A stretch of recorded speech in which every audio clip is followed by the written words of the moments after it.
Hi guys, welcome to Conversations via Vino. Today we are going to talk to Ms.Lisa Simon. She's a dietitian. She's going to talk to us about eating healthy and the benefits of following a plant-based diet. Let's meet Ms.Lisa Simon. Hey Lisa, thank you so much for agreeing to talk to us. It's a pleasure. Thanks for having me. Because of this pandemic situation, people have started to eat at home a lot. People have started to use their kitchen more. So at this point, if somebody decides to eat healthy food every day, all 3 meals, how and where and when do they start? Because you already have loads of food packed in your fridge.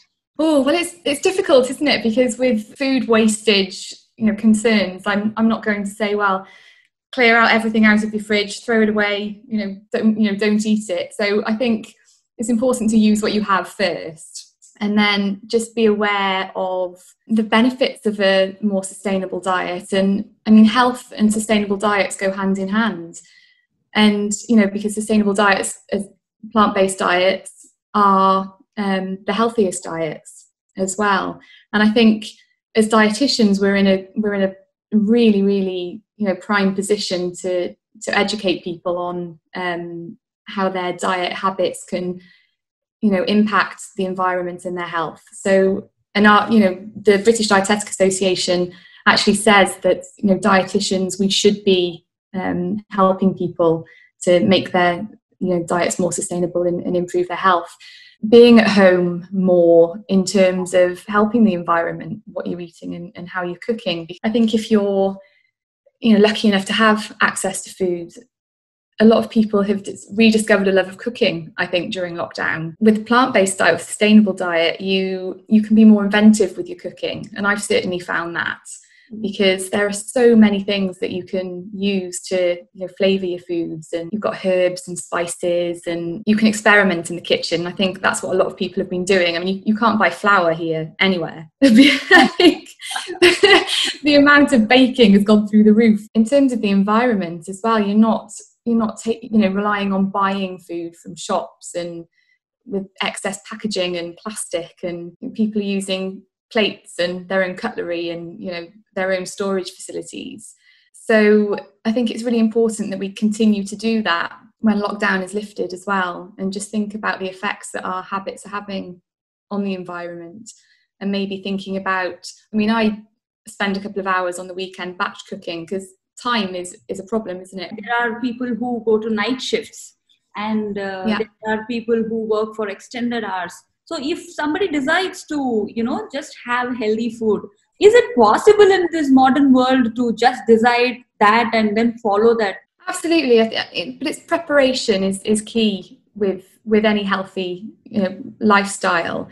And there's absolutely no reason why, with a little bit of planning, that you can't follow a healthy diet in any situation. So, it does take a while when you first transition into a plant-based diet to get used to what you need to buy and what your cupboard staples are, but after a few weeks you become so used to it that it just becomes second nature when you go to the shops. But if you base, as long as you base your meals around whole grains, so that's brown rice, brown pasta, other types of grains, you have plenty of fruit and vegetables, you have non-processed forms of protein, and you plan well. So like I said, batch cook on the weekend and freeze lots of portions and put them in the freezer, and then you can take them out and take them to work with you, as long as you have a microwave, I suppose, in where you work. Or if you don't have a microwave, you can make sandwiches or wraps, using wholemeal wraps, wholemeal bread, the day before, and take them to work. You can also, breakfast is really easy because a lot of people don't like to eat first thing in the morning, or they don't have time to eat in the morning when they're rushing around trying to get out the door. So you can make overnight oats, which is one of my favourite things to make.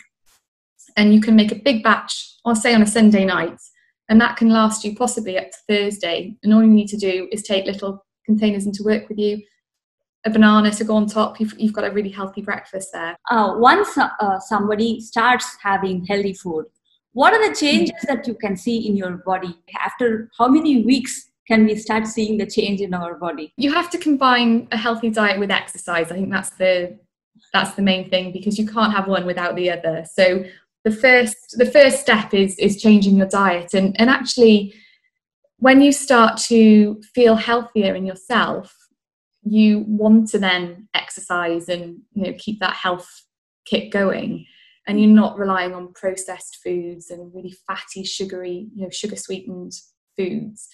You have lots more energy. You feel better in yourself because there are so many anti-inflammatory components in a whole food diet. That it reduces your risk of chronic disease. It helps you with weight management, because if you're cutting out a lot of saturated fat containing foods, so meat and dairy and eggs, instantly cutting out a lot of energy. It's been shown to be beneficial for your blood pressure, for your blood fats. So if you have a problem with high cholesterol, then a whole food diet can reduce your cholesterol, and you generally just feel a lot healthier. For a timeline, it all depends on on the individual. And there is this human tendency that whenever something happens, something bad happens. For example, when the pollution levels in the air goes up, we all decide that from now on I'm going to cut this, I'm not going to use my vehicle much, and we will decide that we'll go with public transport and everything. And after a few days it just goes down, and then we get back to our routine life and we stop thinking about all the resolutions that we have made. Similarly, I'm just worried because of this pandemic situation, people have decided to live a healthy life, live an eco-friendly life. You think people have really realized the importance of living a clean life? And do you think it will still go on? I think awareness is definitely growing, and people are getting, they're more aware of the impact that food has on the environment, as well as, the cars and pollution and, all the other things that contribute to global warming. But I think as far as a trend, I hope not, because if you look at, there are so many diets out there which you can class as trends, and they're obviously they're frequently endorsed by celebrities, and that straight away elevates them to a trend. But when you look at the way to differentiate between a sustainable diet and a trend is to look at what is involved and what you can eat in that diet. And if that diet eliminates one of the major food groups, so carbohydrates, protein, fats, if they take out one of those food groups, so low carbohydrate diets where you can hardly eat any carbohydrates at all, then that's not sustainable. You don't want to be doing that for the rest of your life. But with a plant-based diet, a whole food plant-based diet, there are no food groups eliminated. You're just not eating animal products, but you're eating a whole range of plant foods. So I think that's important to say, to look at the diet as a whole and see what you can and you can't eat. There are some trendy diets. The whole family will be working towards one person's diet. That diet is so demanding. It takes everyone's energy towards that person and preparing all meals for that single person. How about the plant-based diet? How easy is it to follow? It's really easy. As long as you have the staples in your cupboards, you can create any delicious plant-based dish. So I'll always have a variety of beans, lots of whole wheat pasta, brown rice and grains, lentils as well, they're a staple in the house, and chickpeas.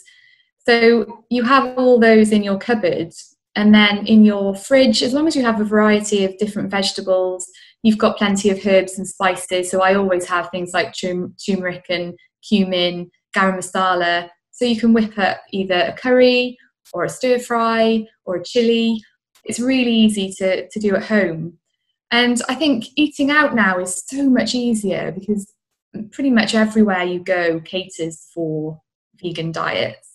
And if you asked me that question a few years ago, I'd have said it is quite difficult when you go out because the awareness isn't there, but it's such a growing way of life now. I went to Mykonos a couple of years ago, and it's a tiny, tiny island, and I thought I was going to really struggle, but there was a fully vegan menu in Mykonos. It's really straightforward, and again, planning. It's the same if you had any dietary conditions. So for example, if you had celiac disease, you would have to plan ahead for when you go out, just to make sure there's no gluten in any of the the meals that you're eating, and maybe take snacks with you when you go out, when you go to work, and it's all about forward planning. Yeah, and for people who complain that for eating, do I need to plan so much?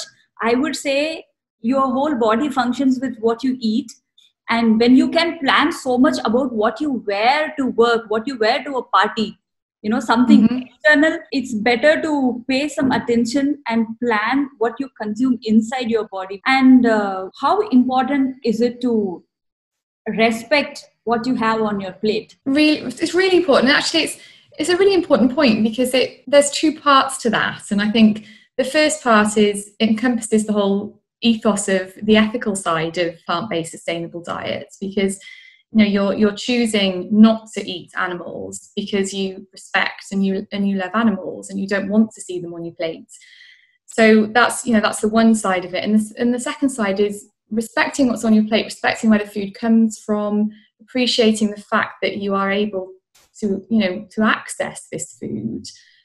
And taking your time over meals encourages mindfulness. So it's mindful eating. And that has a range of health benefits. It allows you to recognize your fullness cues and your hunger cues as well. So if you're taking your time over meals, you're giving your brain enough chance to catch up and know that you're full. And it takes about 20 minutes. So if you're eating mindfully, you're less likely to overeat. You're less likely to have problems with your weight.